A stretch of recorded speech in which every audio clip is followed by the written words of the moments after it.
همداران عزیز 18 سپتامبر سال 2024 قرار دارم در شهر ترخانزاده در باغ انگوری غلبه با این رو مرسدس هم میگن مرس چونکی انمجاش با انمجا یک знаки مرسدس دارد انمجا سکنج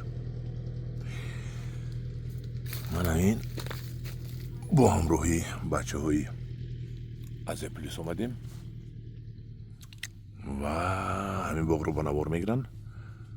من هم گفتم یک نوار کرده با شما نشون دیم که این باغ رو بینید. از این باغ از این مرسدس حوزی فقط مویز میکنن.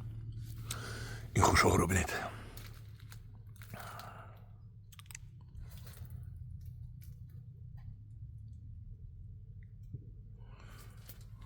و حاضر نشون میتیم که چخیل مویز کرده استودن از این دانه دارد این انگور، این دانه دارد این انگور. بعدی که مویز کردن دانه‌اش رو میگیرن، مویزی قیمت میشود. بعد من ببینید یک چی عجایب رو نشون دادم شما. این انگور رو ببینید تروبه 500 بارین شده از قفسه‌اش. رو ببینید تروبه 500 بارین شده از قفسه‌اش. من اینش رو ببینید چه قفس شدگی. ببینید و انا این مویز میباشد. انا خلق پول کار کرده استوده است. در تمام ناحیه‌ها میتونید پول کار کنید.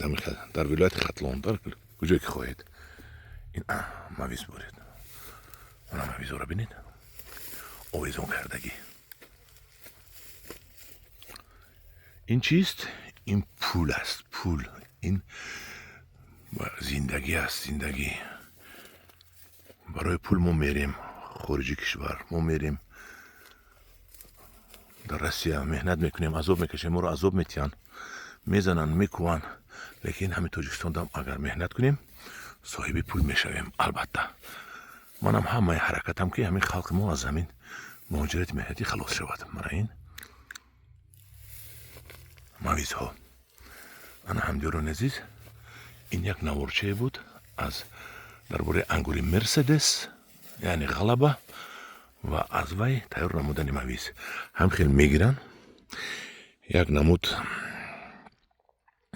نمکه هست در وی آب را ارالش کرده میزنن، آبی خنک ده آمیخته کرده میزنن و کشول میکنن. تمام.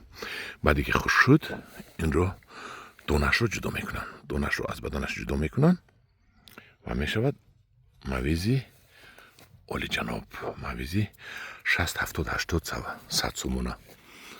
من اینش افتیده است در بالای گزیته مونده. انا همدیران عزیز همه کس ما باید یاد گیریم، همه باید پولدار شویم، بای شویم، زندگانیمون